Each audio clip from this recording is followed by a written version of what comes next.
Hello, আসসালামু আলাইকুম। আমি আর্কিটেক্ট শামসুন নাহার বলছি। এখানে আমি প্রায় একটি লো কস্ট হোমলেস পিপলদের জন্য করেছি। এটার একটু ডিটেল ডিজাইন দেখাচ্ছি। এখানে ডিজাইনটি এরকম যে এটি হবে প্রিকাস্ট কনক্রিটের। আমরা এখানে ফোম কনক্রিট ব্যবহার করব। ম্যানুয়ালি ফোম কনক্রিটটা আমরা তৈরি করব, করে আমরা লোকাল সাইটে অথবা আমাদের ঢাকা সেন্টার থেকে এটা বিল্ড করব। করে আমরা ঢালাই দিয়ে সেই প্যানেলগুলি নিয়ে আমরা লোকেশনে বসিয়ে দেবো। এখানে আমি দেখাচ্ছি কিভাবে ফোম কনক্রিটটা তৈরি করা হয়। তো এখানে ফোম কনক্রিটটা চাইলে ওয়েটের উপর ভিত্তি করে বিভিন্ন রকমভাবে করা যায়। যেখানে ওয়েট বুঝে প্যানেলগুলিতে আমরা একটু ওয়েট বেশি দিব এবং ইন্টেরিয়র ওয়ালগুলিতেও আমরা ওইভাবে ফোম কনক্রিট ব্যবহার করে কাজ করব।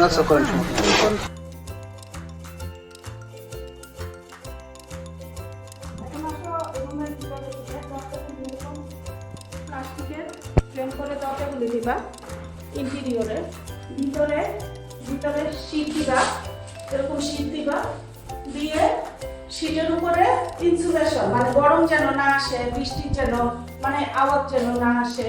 টিনের হলে কি হতো, এটাই টিনের হয়ে যেত সিঙ্গেল দিনে, কিন্তু আমরা এটার উপরে আবার ইনসুলেশন ফোম দিয়েছি, তার উপরে আবার ইন্ডাস্ট্রিয়াল শীট দিয়েছি।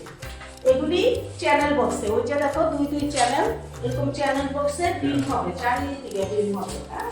এই চ্যানেল বক্সে বিমের উপর ওয়েটিং করে বসিয়ে দিবা, তারপরে ফোম দিবা, তারপরে ইন্ডাস্ট্রিয়াল শীট দিবা। এগুলি লোকাল মিস্ত্রি গ্রামে দিয়ে যাবা। তুমি যখন একটা সাইটে যাবা তখন সবরকম মিস্ত্রি সবরকম বিল্ডিং ইন্ডাস্ট্রি এখন আর আগের মতো নাই যে তোমাকে ঢাকা থেকে নিয়ে যেতে হবে। এগুলি লোকালি রিসোর্স করতে হবে। এরকম এগুলোর জন্য একটা সুইচ দিবা, একটা ফ্যানের একটা লাইটের, ঠিক আছে? আর এখানে এসে বাকি এইখানে একটা ফ্যান একটা লাইটের সুইচ দিবা, আর এইখানে একটা ফ্যান দিবা। ফ্যান বা লাইট ভবিষ্যতে যদি ঝুলায় দিয়ে রাখবা, সুইচ আগে দিয়ে রাখবা, আর আরেকটা সুইচ দিয়ে রাখবা বারান্দার জন্য, আর একটা পাখা দিয়ে দিবা যদি সে চার্জ দেয়। তো এইভাবে আমরা বিল্ডিংয়ে এখন কলাম এবং বিল্ডিংয়ের ইন্টেরিয়রটা আমরা এইভাবে বিল্ড করলাম, যে বিল্ডিংয়ের কলামটা কিভাবে, ইন্টেরিয়রটা কিভাবে, এটা বিল্ড করলাম। এখন আমাদের এখানে এই স্টেপে আমরা কিন্তু এই লোকেশনে একটু হাইড করার প্রয়োজন ছিল পানি উঠতে পারে, যার জন্য আমরা এখানে আমরা একটু 14 ইঞ্চি দিয়েছি বা 1.5 ফিট দিয়েছি। এখানে 3টা একটা আর এটা আমাদের প্রজেক্টে 2টা স্টেপ মানে এই দিয়ে ঠিক আছে। এই স্টেপটা আমাদের আর দরকার নেই। এবার আমি বলবো প্যানেলের বিষয়ে। কিভাবে আমাদের প্যানেলটা কিসের? আমাদের প্যানেলটা হচ্ছে LCM lightweight foam concrete. Foam কনক্রিটের এই যে দেখো, এই হাইট থেকে এই হাইটটা তুমি মেজারমেন্ট করো, পরে দেখবা এতটুকু 2 ফিটের একটা প্যানেল। হ্যাঁ, প্যানেলের জোড়াটা লাইটওয়েট কনক্রিট হিসেবে পুরো পৃথিবীতে এখন প্রসিদ্ধ। যদিও পৃথিবীতে মেশিন প্রোডাকশন হচ্ছে, এই মুহূর্তে ইম্পোর্ট করে আনা সম্ভব না, তাই আমি লোকালি এটা কীভাবে প্রডিউস করে আমি কাজ করছি এটা আমি দেখাচ্ছি। আর এছাড়া এই কনক্রিট প্যানেলগুলি আমরা পরবর্তীতে বিভিন্ন ব্যবহার করে আমরা একটু লো কস্ট একটু মোবাইল দিতে হবে এবং আর্থওয়ার্ক রেজিস্ট্যান্স, ফায়ার রেজিস্ট্যান্স, হিটপ্রুফ এবং টেকসই, যেটা 40-50 বছর টিকবে এরকম একটি বাড়ি আমরা তৈরি করে দিচ্ছি। এই বাড়িটি তৈরি করতে আমরা বিভিন্ন রকম প্রজেক্ট সাইট ভিজিট করেছি এবং বিভিন্ন লোকেশনে গিয়েছি, গিয়ে আমরা এই বাড়িটা ভিজিট করে এরকম একটি বাড়ির কস্টিং কেমন হতে পারে তার উপর একটা ধারণা দিচ্ছি। এখানে দেখাতে পাচ্ছি যে আমি নিজেই ওয়েট করছি ফোম কনক্রিটের একটি ব্লক লো কস্ট বিল্ডিংয়ের জন্য তৈরি করা হয়েছে। এই ব্লকটি একটি ব্লক 6 থেকে 8টি ইটের সমান।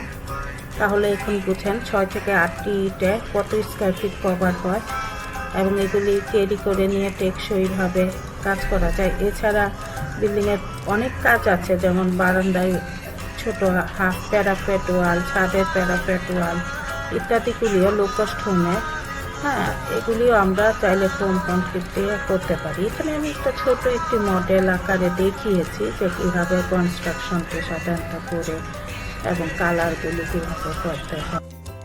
ব্লক আমাদের এই যে 9টি ব্লকগুলি হবে, এগুলি কেমন, এগুলি ভিতরে কি আছে আমরা একটু দেখাবো। আমরা কিছুটা আগেও ভেঙে রেখেছি কর্তৃপক্ষের সামনে, কিছু আমাদের ইঞ্জিনিয়ারদের সামনে দেখানোর জন্য, কিছু আমাদের টেকনিক্যাল অ্যাডভাইজারদের সামনে দেখানোর জন্য।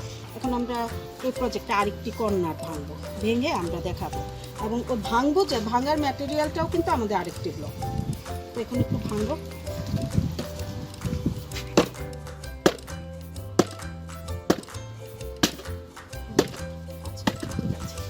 তো এখানে যেটা আমরা ভাঙার পরেও যেটা হচ্ছে যে এই যে প্রজেক্টে এটা ছুটাতে আমাদের অনেক শক্ত, এটার ভিতরে তার আছে, একটু খুলে দেখাও ক্যামেরার সামনে। এটা জাল দিয়ে শক্ত করে এখানে এখানে এই যে তারগুলি, এখানে কিছু তার দিয়ে এটা করা হয়েছে এইভাবে। এই যে তারগুলি, এই তারগুলির কারণে প্লাস্টারটা শক্ত হয়ে লেগে আছে ফোমের সাথে। এবং যদি এই প্লাস্টারটার কারণে এসিআই কোড, যেটা কনক্রিট ইনস্টিটিউটের কোড, এই কোড অনুযায়ী আমাদের পার স্কোয়ার ফিটের যে load bearing 600 cubic per meter, হ্যাঁ 600 কেজি হতে হয়, সেটা আমরা নেওয়ার চেষ্টা করেছি। হ্যাঁ, তো ওইটা দাও। এখানে আমরা দুইটা মেথড আছে। একটা হচ্ছে আমরা ফোমটা হোলোকোর করেছি। হোলোকোর করলে যেটা সুবিধা হয়, সহজে ভাঙে না, লোকেশনে কাটাকাটি করতে। আবার দুই রকম, এটা আমরা কাস্টিং করেছি ভিতরটা, এটা এলসি।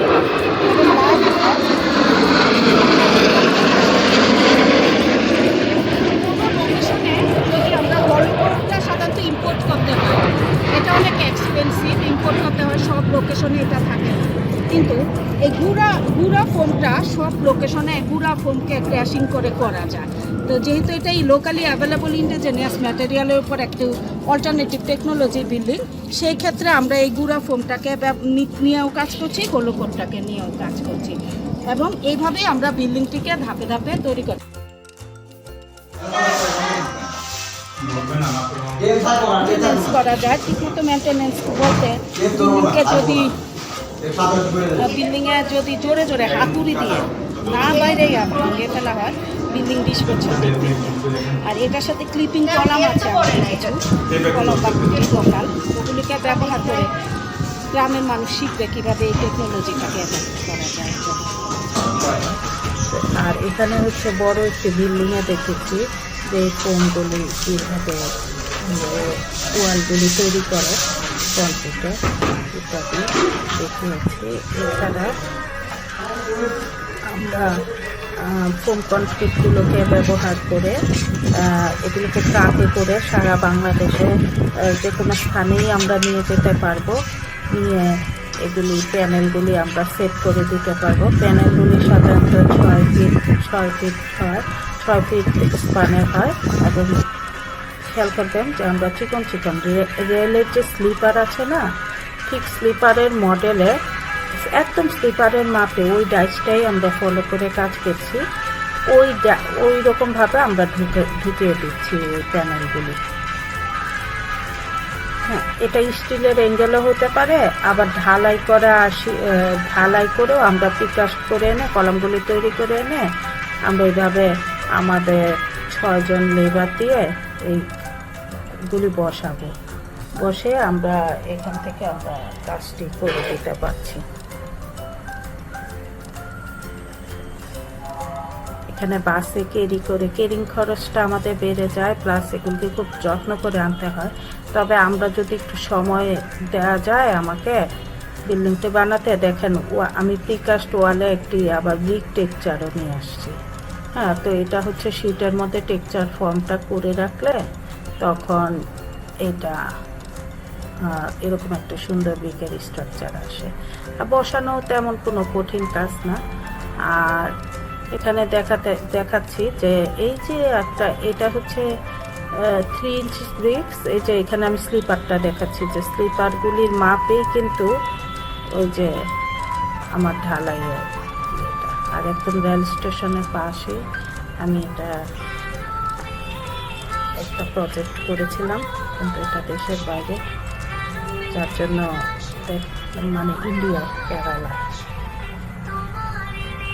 এখানে আমি কনসালটেন্ট হিসাবে প্রমোট করেছিলাম। আর এটা হচ্ছে আরেকটা মেথড, যেটা লোকালি ফোম কনক্রিটগুলি, এই কনক্রিটগুলি আমরা লোকালি ছোট ছোট ব্লক আকারে করে একটার উপর একটা ব্লক পিছিয়ে এরকম শেষ করতে পারি। একটা বিল্ডিংয়ে আমাদের প্রায় 1800 বর্গফুট, এই 400 বর্গফুট লো কস্ট বিল্ডিংয়ে আমাদের 1800 বর্গফুট প্যানেল লাগে। তো এখন হিসাব করে দেখেন 1800 বর্গফুট, একটি ইটে 5 ইঞ্চি ওয়াল করতে 5টি ইট লাগে, আর 10 ইঞ্চি করতে 10টি। তো 5টি ইট যদি 1800 বর্গফুট হয় 5টি দিয়ে, তো সেরকম ইটের কত টাকা আসে, হ্যাঁ, আবার সেই ক্ষেত্রে এবং কত লোড আসে, সেই ক্ষেত্রে আমরা এটা পুরো বিল্ডিংটি আমরা কনক্রিটে করছি। আর এছাড়া আমরা বিল্ডিংটি ঢালাইও দিচ্ছি, ছাদটাও আমরা কনক্রিটের ঢালাই দিব। 20 বাই 20 ছাদ, এটা আমাদের কনক্রিটের ঢালাই হবে। ছাদের একদিকে থাকবে হচ্ছে 10 ফিট হাইট, আরেক দিকে থাকবে 8 ফিট হাইট, যেটা কিচেন এবং কমন রুম ঢুকছে দরজা দিয়ে, সেটা থাকবে 8 ফিট হাইট। আর